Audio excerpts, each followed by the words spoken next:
The 2025 Tour de France route has just been announced, and from what the organisers have leaked so far, the route's got pretty much every single climb where Pogačar had suffered in the past years, and, on the opposite end, all the ones where Vingegaard's had the highlights.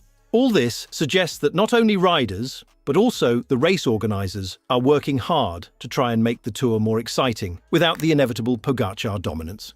So, could the route be hard enough for Pogačar to crack and lose valuable minutes to his biggest rivals given the form he's currently in? And does a stage Pogačar couldn't dominate even exist? See, next summer, the Tour de France won't be seeing any cobbles, gravel, or anything that's been haunting half the peloton in previous years. What it will feature, though, is a drama-packed route, filled with uphill finals, grueling mountain stages, and explosive breakaway stages. There will be plenty of those that made it to the list of the Tour's hardest climbs ever next year, including Mont Ventoux, the Col de la Loze, and a mountain time trial, all ready to test Pogačar's legs and the true strength of UAE Team Emirates. All that's currently known was presented by the ASO chief to a select group of Peloton VIPs just a few days ago. The men's Tour de France will start in Lille on July 5th and stay completely within France. It will feature a mere 33 flat-time trial kilometres, boast a triple threat in the Pyrenees and a high-altitude finish in the Alps. It will end on July 27th with the traditional celebratory champagne and final sprint through Paris. The entire race will cover 3,320 kilometres and include 51,500 metres of elevation, making it slightly shorter with a little less climbing than the previous year.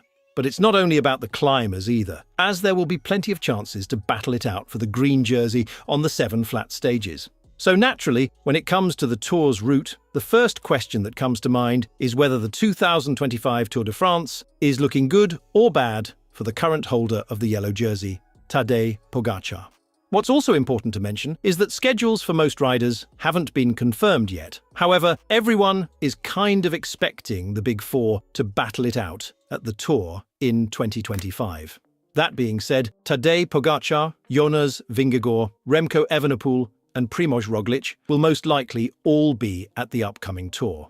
When it comes to Pogačar, though, after dominating in 2024, he will be weighing his options carefully as he studies a route that will challenge his bid to defend the yellow jersey. At first glance, back-to-back mountain stages and some aggressive hill stages look like perfect terrain for Pogačar to shake off his competition yet again. However, some of the toughest climbs on radar are the exact ones where he's been grasping for air while seeing his arch-nemesis, Jonas Vingegaard, pedal away in the past years. At the Tour's route reveal, none of the Big Four were present, but you can bet they were still taking notes at home, paying attention to every single detail. For those stars, and most of the peloton as well, their 2025 Tour de France journey began on the very day of the reveal. But let's look a little deeper and see how things could play out next season. First of all, when it comes to the first week, it's expected that a sprinter will wear the yellow jersey first in the Tour's 2025 edition. Stage 1 will start and finish in Lille, covering a hilly route but avoiding the Paris-Roubaix cobblestones. Then the long flat finish is likely to end in a bunch sprint for the yellow jersey. In fact, this will be a rare chance for sprinters to wear the yellow jersey, something that hasn't happened since Alexander Kristoff wore it after winning Stage 1 in 2020. Then, Stage 2 will head north toward the coast and feature a hilly route with 2 short, steep climbs near the end. At 212 kilometres, it's set to be the longest stage of the entire Grand Tour. After that, on Stage 3, the sprinters will get another chance, and we could perhaps even see a sprinter wearing the yellow jersey on Stage 4 as well. Talking about Stage 4, it's going to cover hilly and windy terrain, from Amiens to Rouen. It could be an exciting day, as it may bring out aggressive racers, one-day specialists, as well as GC contenders to make things a little spicy in the first week already. Then, on Stage 5, there will be the only flat time trial of the race. It's set to be 33 kilometres long, and likely the first time we'll see the GC men aligning. The route then continues towards the west, with stages 6 and 7. Those two will bring intense action with steep uphill finishes. First with a 10% climb to Normandy, and then a challenging 15% slope at Mur de Bretagne.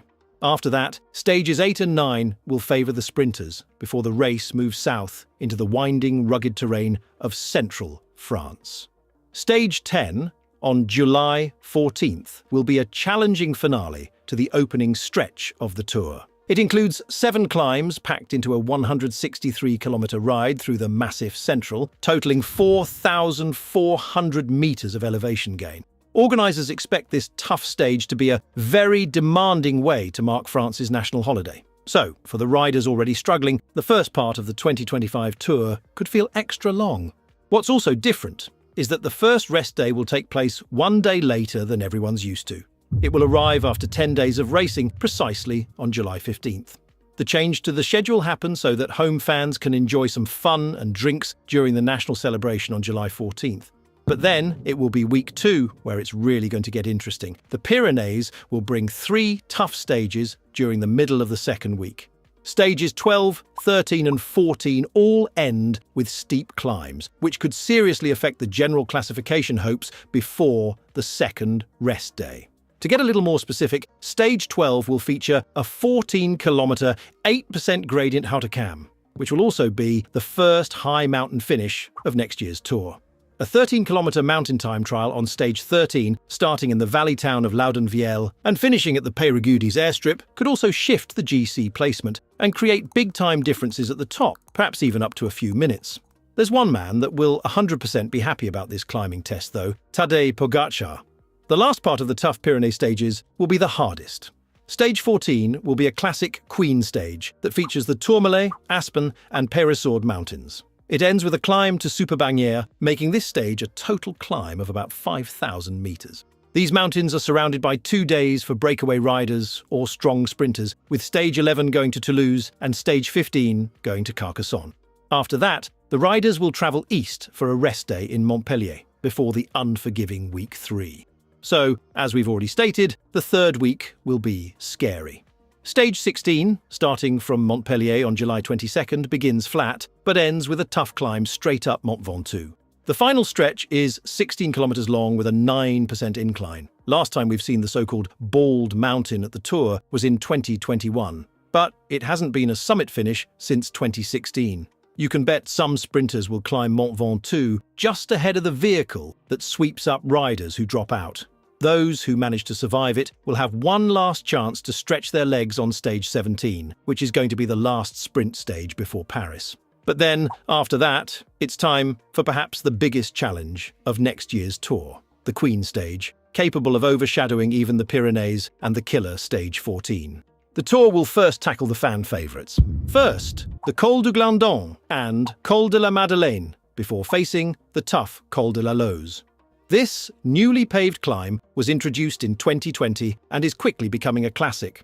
The very steep slope was where Pogacar had a tough day in 2023, and it will forever be remembered by a single sentence: "I'm gone, I'm dead." The 2,300-metre Col de la Loze will also be the highest point of the Tour and finish a tough stage with 3 climbs. This stage has a total climb of 5,500 metres, which ASO says is a record for the Tour de France. However, that's not it. Stage 19 won't be pleasant either. It is set to be 130 kilometres long and include 4 climbs before finishing at the top of the 19-kilometre-long La Plagne. This stage will test even the strongest riders, Pogacar included. The yellow jersey winner will likely be decided at the finish line on La Plagne, without a doubt. Then, the hilly roads in Stage 20 will be good for any rider who still has energy left to attack. After that, the riders will travel a long way back to Paris for the final stage and a sprint finish. So what do you think? Is the 2025 route hard enough to crack the likes of Pogacar? Let us know in the comments down below.